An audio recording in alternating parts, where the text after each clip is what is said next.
ศึกษาควรที่จะส่งเสริมกันบอกว่าเด็กลูกหลานเยาวชนอยู่ในจอกใดแจงใดบ่มีใครที่จะยกเว้นคือบ่ได้รับการศึกษาพระบาทสมเด็จพระเจ้าอยู่หัวภูมิพลอดุลยเดชท่านได้ตรัสคือแก่ประสบนิกรปวงชนชาวไทยว่าทุกคนที่ได้มาอาศัยในพื้นแผ่นดินไทยต้องได้รับการศึกษาเป็นหัวใจของพัฒนาประเทศชาติบ้านเมืองของเราและท่านทั้งหลายเพราะฉะนั้นเรามีลูกมีหลานมีเหลนสมบัติอันล้ำค่าสำคัญก็คือเขาได้รับการศึกษาสมบัติอันอย่างอื่นพอที่จะเสี่ยงจะหดจะหายไปได้ถ้าการศึกษาติดตนตัวเขาไปเขาก็จะมีความรู้มีภูมิธรรมมีความสามารถที่จะดำรงตนชีวิตให้เกิดกับตัวเองและครอบครัวได้ในวาระโอกาสต่อไปนี่เรื่องของการศึกษาวันนี้ฟ้าฝนญาติโยมที่อำเภอฝางนี่เด้อฟ้าฝนตกมาตั้งแต่คืนที่แล้วแต่ตกเป็นสายเป็นใยทำให้เกิดความชุ่มเย็นสถานที่และก่อนจะฟ้าฝนจะตกก็มีฟ้าผ่าญาติโยมนะแต่ก็บ่มีเกิดความเสียหายแต่ประการใดเพราะฉะนั้นในช่วงนี้ก็เป็นช่วงที่จะมีฟ้าฝนลมแรงพ่อแม่พี่น้องไปตั้งใดออกจากบ้านจากจองสถานที่ขี่รถเครื่องขี่รถยนต์ก็ต้องระมัดระวังเรื่องถนนชื้นแฉะอาจจะเผลอเลอพังเผลอได้รับข่าวรถไปฉลบมีคนตาย3 คนญาติโยมที่ทางภาคตะวันออกเฉียงเหนือที่ตายนั่นก็เพราะว่าคนขับรถเคยขับรถแข่งมาและก็ยางรถยนต์เป็นยางรถยนต์แข่งบ่มีดอกบ่กองไปซ่อมไปแปลงเรียบร้อยว่าอยากจะทดลองว่ารถที่แปลงประดิษฐ์ขึ้นมาใหม่เนี่ยมันจะแห้งมักใดนะมีคนนั่งในรถ2-3 คน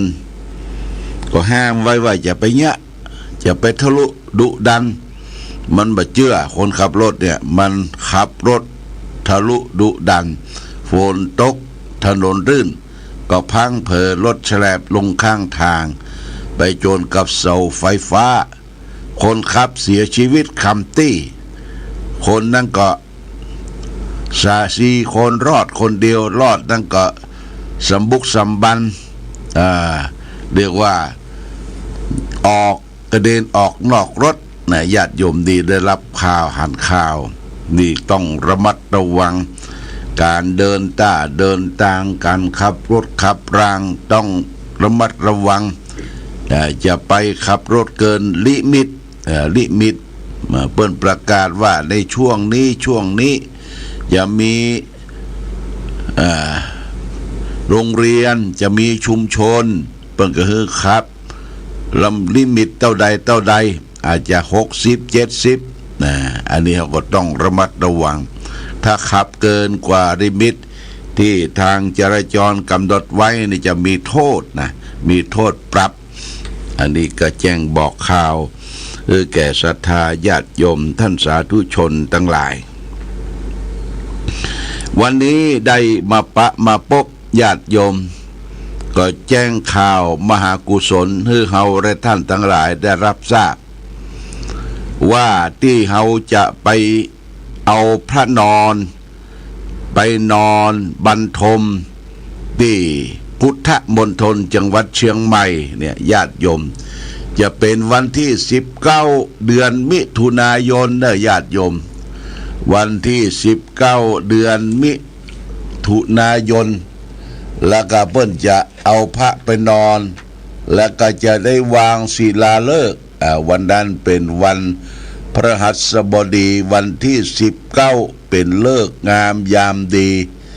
บุเฮาและท่านทั้งหลายก็จะได้ไปร่วมกันณที่พุทธมณฑลจังหวัดเชียงใหม่อันนี้ก็แจ้งให้ญาติโยมได้รับทราบเป็นฐานเบื้องต้นทีแรกเป็นวันที่19เดือนนี้แต่ทางคณะสงฆ์ติดงานบัดเต้าบัดตันก็เลื่อนไปเป็นวันที่19เดือนมิถุนายนก็ประชาสัมพันธ์ให้ญาติโยมท่านสาธุชนทั้งหลายแต่ละวัดวาอารามแต่ละตำบลได้รับทราบเขาก็จะไปกันทุกวัดนะลวดไปวางศิลาฤกษ์วางศิลาฤกษ์สำหรับวางศิลาฤกษ์เนี่ยญาติโยมคณะสงฆ์ทุกตำบลเนี่ยก็จะได้ร่วมกันเป็นเจ้าภาพเจ้าศรัทธาไม้มงคลต่างๆไม้มงคลต่างๆแล้วก็อิฐทองนาคเงินนะสำหรับไม้มงคลที่เราจะได้เอาไปตอกปักในหลุมศิลาฤกษ์นะถ้าเราปูจาเป็นเจ้าภาพกันนี่ก็ตกไม้ละ 1,000 บาทนะญาติโยมเราจะได้เขียนชื่อเขียนนามตลอดถึงวงวานญาติมิตรลงไม้มงคลและจะได้ไปตอกในหลุมศิลาฤกษ์สำหรับอิฐหินดินอิฐนาคอิฐทองอิฐนาคเงินนั่นก็ก้อนละ500 บาทนะญาติโยมเพื่อจะได้ไปวางเฮาเขียนชื่อเขียนนามกี่คนก็รับเป็นเจ้าภาพสรุปแล้วว่าเฮาจะได้เป็นเจ้าภาพในการตอกไม้มงคลกับวางอิฐทองนาคเงินลงในศิลาและในหลุมศิลาฤกษ์นั่นนะก็ชุดละ 1,500 บาทเงินทุกบาททุกสตางค์นี่ก็จะสมทบสร้างที่นอน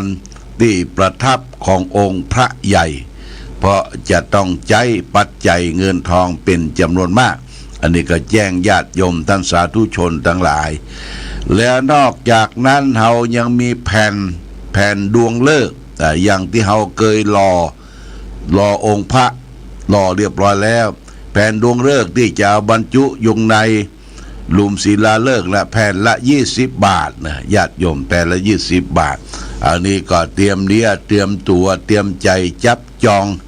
เป็นเจ้าของบุญกองบุญอันยิ่งใหญ่ที่จะได้อาราธนาสมเด็จพ่อพระพุทธเจ้าของเฮาเนี่ยไปนอนประทับที่พุทธมณฑลจังหวัดเชียงใหม่ในวันพฤหัสบดีที่19เดือนมิถุนายนนะญาติโยมเอาก็จะได้ไปเอวไปพอไปร่วมบุญกันเด้อทุกวัดวาอารามก็จะได้แต่ละวัดนั่นก็เอารถไปคนละกันโดยการนำของท่านเจ้าอาวาสเจ้าคณะตำบลและก็พร้อมโดยศรัทธาญาติโยมเพื่อได้ไปหูไปหันคำว่าพุทธมณฑลนี่ก็คือเป็นที่อยู่เป็นที่แปลงเป็นที่ประดิษฐานพุทธศาสนาที่เปิ้นจำลองมาจากอินเดียนะเป็นสถานที่ประสูติสถานที่ตรัสรู้ธรรมและสถานที่เสด็จดับขันธปรินิพพานสถานที่แสดงธรรมเนี่ยเราจะได้ไปหู้ไปหัน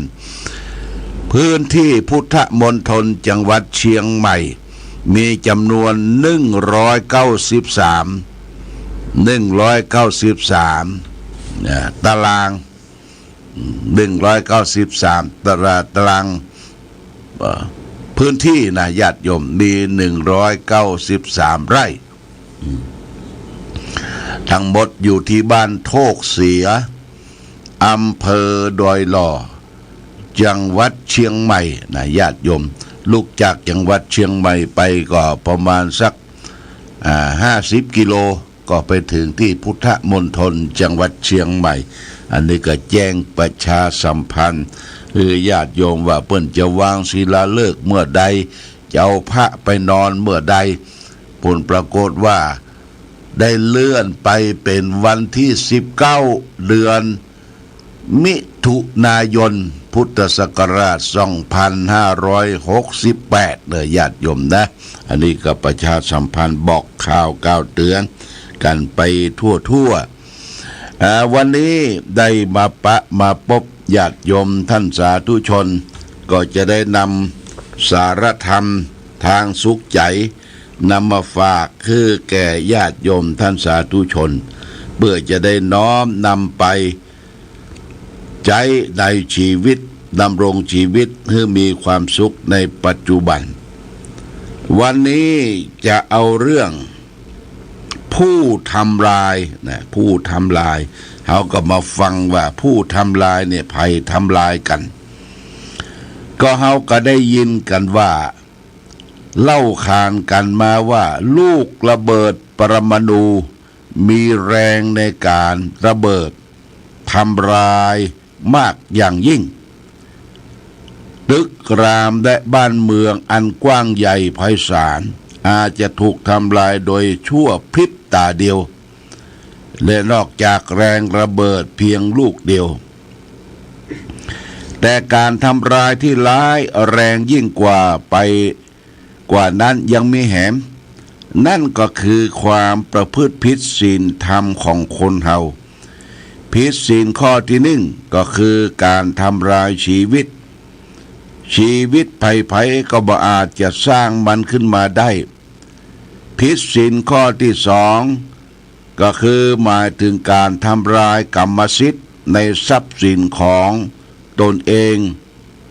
ผิดศีลข้อที่สามคือการทำลายสิทธิในคู่ครองเป็นผัวเป็นเมียกันผิดศีลข้อที่สี่คือการทำลายความสัตย์ซื่ออันเป็นธาตุแท้ของคนเฮากล่าวมุสาวาทพูดเท็จเหล่านี้เป็นต้นผิดศีลข้อที่ห้าก็หมายถึงการทำลายกำลังและทำลายสมองส่วนที่ดีๆของตนเองแรงระเบิดทำลาย5ประการเนี่ยเพียงพอแล้วที่จะทำให้คนเราเสียคนไปซึ่งแรงระเบิดปรมาณูบ่อาจจะทำลายได้มันทำลายแค่ร่างกายตายไปแล้วก็ยังเกิดใหม่ได้อาจจะเป็นการพุทธการเกิดดีกว่าเก่าเสียโดยซ้ำแต่แรงการทำลายเพราะผิดศีลผิดธรรมมันทำให้ชีวิตเฮาแหลกละเอียดยิ่งไปกว่านั้นตัวอาจจะยังบ่ตายยังกินได้อู้ได้พูดได้เคลื่อนไหวไปมาไหนได้แต่เป็นการกินการพูดการอู้การไปมาที่เป็นไปเพื่อทำลายทางนั้นเพราะเขาตายจากความเป็นคนแล้วกลายเป็นปีศาจร้ายที่บ่อนทำลายความสงบสุขของสังคมถึงข่าวร่มตายไปจิตใจก็ถูกทำลายส่วนดีเสียแล้วก็จะพุทธไปในที่ต่ำที่เลวฉะนั้นความประพฤติล่วงศีลล่วงธรรมจึงชื่อว่ามีรัศมีการทำลายแผ่ไปถึงโลกหน้าและตามทำลายไปถึงทุกภพทุกชาติที่เกิดมาเป็นคนเมื่อเป็นอย่างนี้แล้วจะว่าบาร้ายแรงยิ่งกว่าแรงระเบิดปรมาณูได้อย่างใดอิเทวะมินทังนภติเปจาปาเยนะทุมมโนสัพพสตะสุมโนพาโรสีเลสุอสมาหิโตคนเขาไม่ตั้งมั่นอยู่ในศีลย่อมได้รับแต่คำติเตียนนินทาในโลกนี้ตายไปก็ต้องเศร้าโศกอยู่ในอบายเขาย่อมประสบกับความสูญเสียได้ที่ทุกแห่งทุกคนนี่เป็นพุทธภาษิต จากเถรคถาคุตตกนิกายฝากไว้ว่าผู้ทำลายก็คือในตนในตัวเนี่ยสำคัญก็คือพิษศีลพิษธรรมโดยเฉพาะอย่างยิ่งศีลห้าเนี่ยเป็นศีลที่คุ้มครองโรคเป็นศีลที่รักษากายวาจาเฮามีความสุขความเจริญบ่เบียดเบียนกันบ่ไปละเมิดลักทรัพย์ของกันและกันบ่ผิดศีลผิดธรรมร่วงละเมิดของรักของชอบใจเล่นจู้สู่นางและศีลข้อที่สี่แต่แต่คำสัจจะคำสัจจังจะไปปดหมดเท็จศีลข้อที่ห้าก็คือพึงเว้นจากการดื่มสุราและเมลัยยาเสพติดโทษทุกชนิดนะอันนี้ต้องระมัดระวังและแถมยังนึ่งเตือนไว้เนื้อญาติโยมประเด็นนี้ทางการบ้านเมืองทางรัฐบาลเปิ้นเป็นห่วงเด็กเยาวชนลักสูบบุหรี่ไฟฟ้าวะนะบทโตเป็นอันตรายต่อปอดต่อตับต่อสมองเนอะช่วยกันสอดส่องดูแลแจ้งเบาะแสโทรศัพท์แจ้งตำรวจโทรศัพท์แจ้งทางการบ้านเมืองเปิ้นจะปราบปรามกันนะคนที่แปลงมาขายนี่ลูกหลานมันบ่สูบมันมาเอาสตางค์อย่างเดียวคือลูกหลานเยาวชนเฮาเนี่ยเป็นคนบ้าใบ้ซึ่งตึงเป็นคนตายหม้อเพราะว่าบุหรี่ไฟฟ้าเนี่ยเป็นพิษเป็นภัยโดยตรงต่อปอดต่อตับต่อสมองมันบ่มีควรละสูบเข้าไปละอันนี้ต้องระมัดระวังอันนี้ก็แจ้งญาติโยมท่านสาธุชนทั้งหลายได้รับทราบมาณโอกาสนี้และวันนี้ญาติโยมท่านสาธุชนทั้งหลายได้มาพบศรัทธาก็พอสมควรแก่กาลเวลาขอความผาสุขความมีธรรมจงบังเกิดมีแก่ศรัทธาสาธุชนญาติโยมทุกท่านรายการธรรมประทีปส่องต่างต้องขอลาก่อนขอผู้ฟังจงตั้งมั่นจิตหันษาโดยธรรมะขององค์พระพุทธาได้นำพาให้เกิดความสุขสงบเย็นขอเจริญพร